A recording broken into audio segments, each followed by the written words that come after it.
Hello everyone, मैं हूं सुषमा। एक बार फिर से आप सबका स्वागत करती हूं आपके अपने YouTube channel Sushma studies channel पर। तो आज हम लेकर आए हैं इतिहास के प्राचीन भारत के सिक्के और मुद्राओं से रिलेटेड क्वेश्चन, जो कि एग्जाम के पर्पज से बहुत ही ज़्यादा इंपॉर्टेंट है। हर एग्जाम में सवाल यहाँ से पूछे जाते हैं, तो आप लोग पूरी वीडियो एंड तक ज़रूर देखिएगा। चैनल पर नए हो तो चैनल को सब्सक्राइब ज़रूर करिएगा, वीडियो को लाइक करिएगा और अपने दोस्तों में भी शेयर करिएगा। तो चलिए वीडियो शुरू करते हैं। पहला सवाल देखते हैं। पहला सवाल है, प्राचीन भारत में सबसे पहले किसने सिक्कों का प्रचलन किया था? प्राचीन भारत में सबसे पहले किसने सिक्कों का प्रचलन किया था? तो कुषाण वंश ने सबसे पहले प्राचीन भारत में सिक्कों का प्रचलन किया था। अगला सवाल देखते हैं। अगला सवाल है, निम्नलिखित में से कौन से सिक्के प्राचीन भारत में सर्वप्रथम प्रचलित हुए थे? निम्नलिखित में से कौन से सिक्के प्राचीन भारत में सर्वप्रथम प्रचलित हुए थे?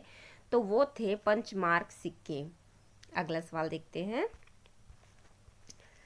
अगला सवाल है, किस शासन ने सर्वप्रथम सोने के सिक्के चलाए थे? किस शासक ने सर्वप्रथम सोने के सिक्के चलाए थे? तो वो चलाए थे कनिष्क ने। अगला सवाल देखते हैं। अगला सवाल है, निम्नलिखित में से किस शासक के सिक्कों पर सतमामस शब्द लिखा मिलता है? किस शासक के सिक्कों पर सतमामस शब्द लिखा मिलता है? तो ये मिलता है पुष्यमित्र शुंग के सिक्कों पर। अगला सवाल देखते हैं। अगला सवाल है, सिक्कों का अध्ययन क्या कहलाता है? सिक्कों का अध्ययन क्या कहलाता है? तो सिक्कों का अध्ययन कहलाता है न्यूमिस्मेटिक्स। अब पेडोलॉजी किसका अध्ययन है? तो ये मिट्टी का अध्ययन है। मिट्टी के अध्ययन को हम पेडोलॉजी कहते हैं, और जल के अध्ययन को हम हाइड्रोलॉजी कहते हैं, और पौधे के अध्ययन को हम फाइटोलॉजी कहते हैं। ये भी आप याद रखिएगा। अगला सवाल देखते हैं। अगला सवाल है, निम्नलिखित में से कौन सा सिक्का चांदी से बना होता था? निम्नलिखित में से कौन सा सिक्का चांदी का बना होता था? तो वो बना होता था करशापड़। अगला सवाल देखते हैं। अगला सवाल है, निम्नलिखित में से कौन सा सिक्का मौर्य साम्राज्य के दौरान प्रचलित था? निम्नलिखित में से कौन सा सिक्का मौर्य साम्राज्य के दौरान प्रचलित था? तो ये सिक्का था ऑप्शन बी शतमान। ये चांदी का होता था। अगला सवाल देखते हैं। अगला सवाल है, निम्नलिखित में से कौन से शासक के सिक्कों पर उनके संगीत वाद्य यंत्र बजाते हुए छवि अंकित है? कौन से शासक के सिक्कों पर उनकी संगीत वाद्य यंत्र बजाते हुए छवि अंकित है? तो ये अंकित है समुद्रगुप्त के सिक्कों पर। अगला सवाल देखते हैं। अगला सवाल है, निम्नलिखित में से किसने चांदी के सिक्के की प्रथा प्रारंभ की थी? किसने चांदी के सिक्के की प्रथा प्रारंभ की थी? तो ये किए थे गुप्त वंश। अगला सवाल देखते हैं। अगला सवाल है, दिनार किस धातु का सिक्का था? दिनार किस धातु का सिक्का था? तो ये सोने का सिक्का था। गुप्त काल में दिनार को सोने का सिक्का कहा जाता था। अगला सवाल देखते हैं।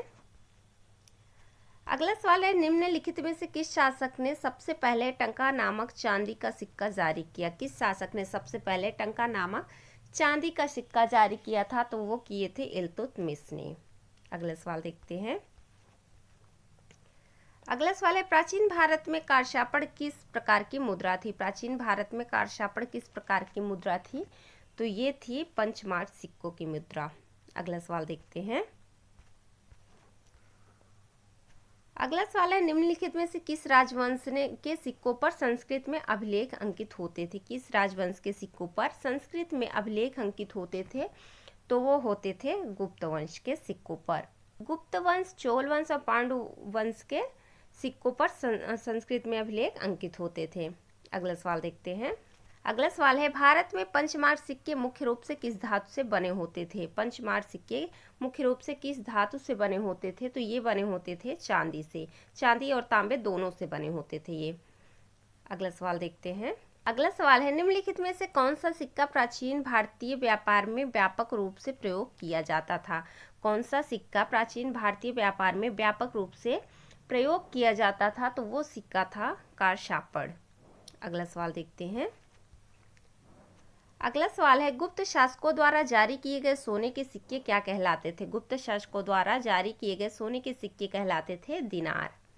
अगला सवाल देखते हैं। अगला सवाल है, निम्नलिखित में से किस विदेशी आक्रमणकारी ने भारत में सिक्के जारी किए थे? किस विदेशी आक्रमणकारी ने भारत में सिक्के जारी किए थे? तो वो किए थे इंडो ग्रीक ने। अगला सवाल देखते हैं। अगला सवाल है, गुप्त काल में जारी सोने के सिक्कों की सर्वाधिक संख्या किस शासक के शासनकाल में पाई जाती है? तो ये पाई जाती है चंद्रगुप्त प्रथम के शासनकाल में। अगला सवाल देखते हैं। अगला सवाल है, प्राचीन भारतीय मुद्रा प्रणाली में निष्क क्या था? प्राचीन भारतीय मुद्रा प्रणाली में निष्क क्या था? तो ये सोने की मुद्रा होती थी। अगला सवाल देखते हैं। अगला सवाल है, निम्नलिखित में से कौन सा तथ्य सही है? निम्नलिखित में से कौन सा तथ्य सही है? तो इसमें से ऑप्शन बी सही है। मौर्य वंश ने पंचमार्क सिक्के जारी किए थे, ये सही है। अगला सवाल है, प्राचीन भारत में ताम्रपत्र का उपयोग किसके लिए किया जाता? प्राचीन भारत में ताम्रपत्र का उपयोग किसके लिए किया जाता था? तो ये किया जाता था तांबे के सिक्के के रूप में। अगला सवाल देखते हैं।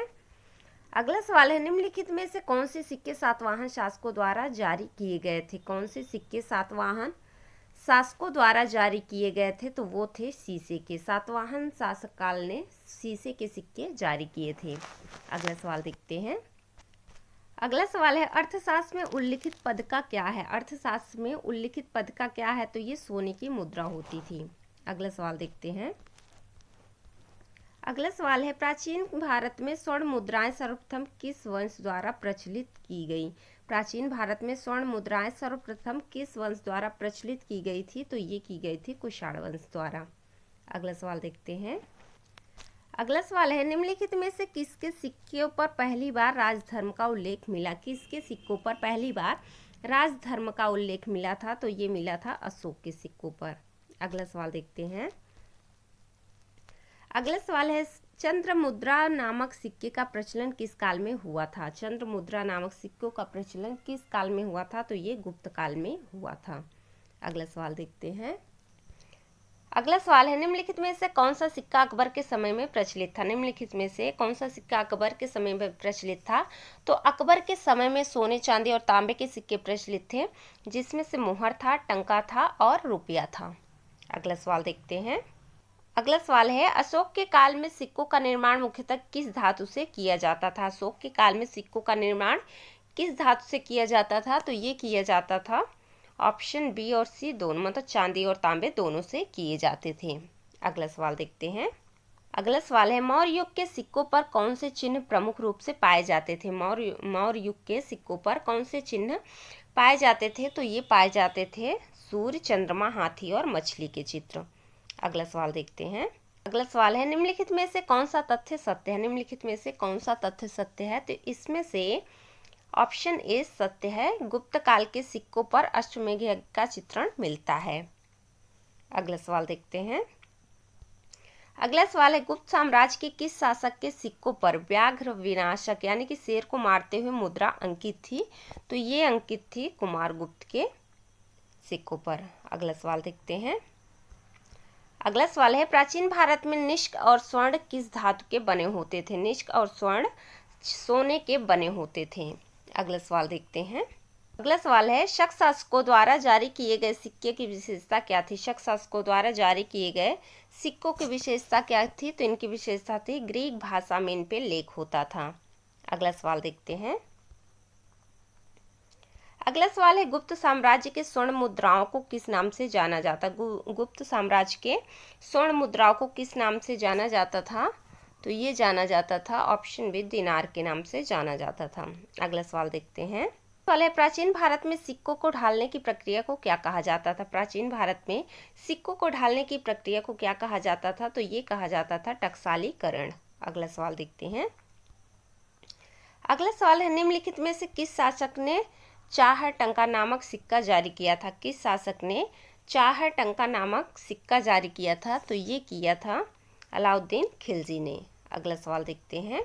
अगला सवाल है, प्राचीन भारत में द्रह्म किस धातु की मुद्रा थी? द्रह्म किस धातु की मुद्रा थी?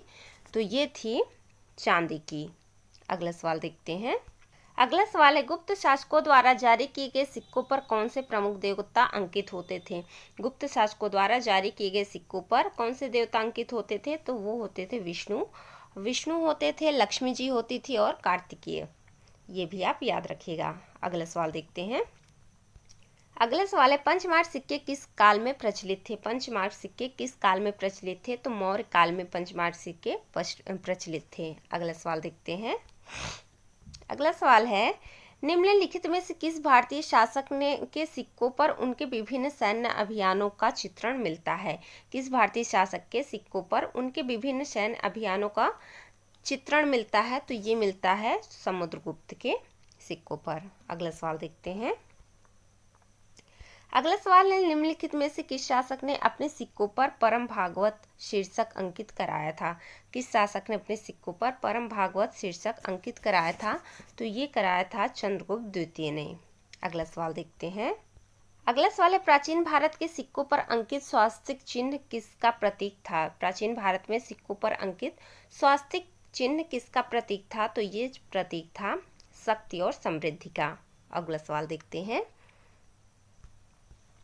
अगला सवाल है, गुप्त शासकों ने अपने सिक्कों पर किस लिपि का उपयोग किया था? गुप्त शासकों ने अपने सिक्कों पर किस लिपि का प्रयोग किया था? तो इन्होंने ब्राह्मी लिपि का प्रयोग किया था।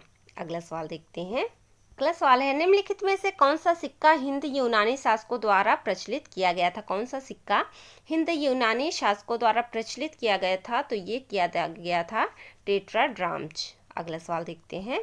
अशोक के सिक्कों की सबसे प्रमुख विशेषता क्या थी? अशोक के सिक्कों की सबसे प्रमुख विशेषता क्या थी? तो इनकी विशेषता थी उन पर बौद्ध धर्म से संबंधित प्रतीकों का अंकन था। अगला सवाल देखते हैं।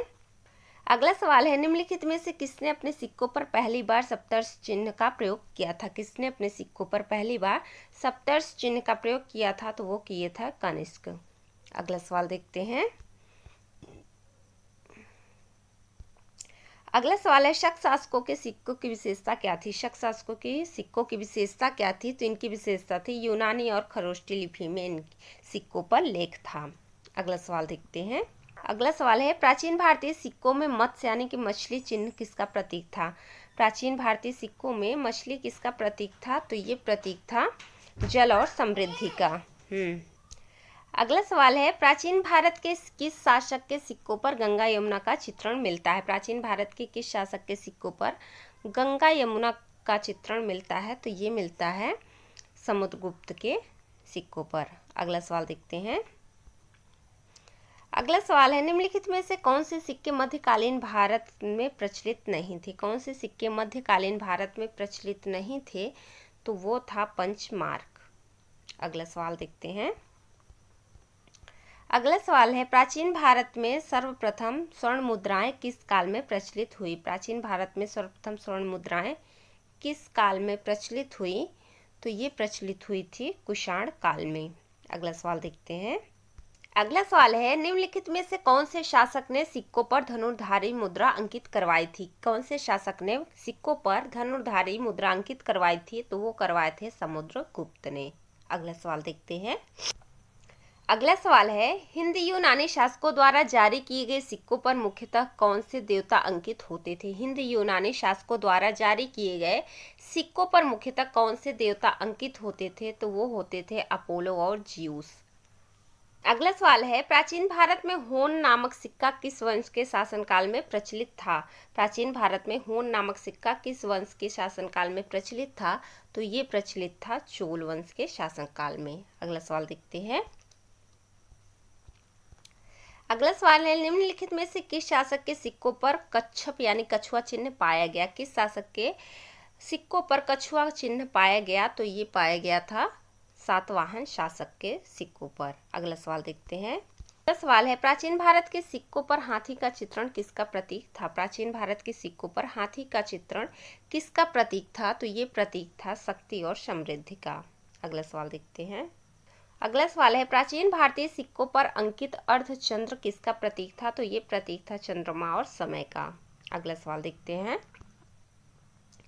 अगला सवाल है, निम्नलिखित में से किस शासक के सिक्कों पर वीणा बजाते हुए मुद्रा अंकित थी? किस शासक के सिक्कों पर वीणा बजाते हुए मुद्रा अंकित थी? तो ये समुद्रगुप्त के सिक्कों पर वीणा बजाते हुए मुद्रा अंकित थी। अगला सवाल देखते हैं। अगला सवाल है, कुषाण शासकों के सिक्कों पर सामान्यतः किस धर्म के प्रतीक मिलते हैं? तो बौद्ध धर्म और पारसी धर्म का प्रतीक मिलता है और इसके साथ साथ ईरानी और ग्रीक धर्म का भी प्रतीक मिलता है। ये भी आप याद रखिएगा। अगला सवाल देखते हैं। निम्नलिखित में से किस शासक के सिक्कों पर पहली बार देवनागरी लिपि का प्रयोग हुआ? तो ये चोल वंश के राजा है राजेंद्र, उनके सिक्कों पर पहली बार देवनागरी लिपि का प्रयोग हुआ था। अगला सवाल देखते हैं। अगला सवाल है, किस भारतीय शासक के सिक्कों पर बैल का चित्रण मिलता है? किस भारतीय शासक के सिक्कों पर बैल का चित्रण मिलता है? तो ये मिलते हैं चोल शासक के सिक्कों पर। अगला सवाल देखते हैं। अगला सवाल है, रुपया नामक सिक्के की शुरुआत किस काल में हुई थी? रुपया नामक सिक्के की शुरुआत किस काल में हुई थी? तो ये हुई थी शेरशाह सूरी के काल में। तो ये हमारे प्राचीन भारत के सिक्के और मुद्राओं से रिलेटेड क्वेश्चन थे। आई होप आपको वीडियो पसंद आई होगी। अगर वीडियो पसंद आए तो प्लीज़ वीडियो को लाइक ज़रूर करिएगा। चैनल पर नए हो तो चैनल को सब्सक्राइब करके बेल आइकन ज़रूर प्रेस कर लीजिएगा और वीडियो को अपने दोस्तों में भी शेयर करिएगा। मिलते हैं नेक्स्ट वीडियो में, तब तक के लिए tata bye bye, take care.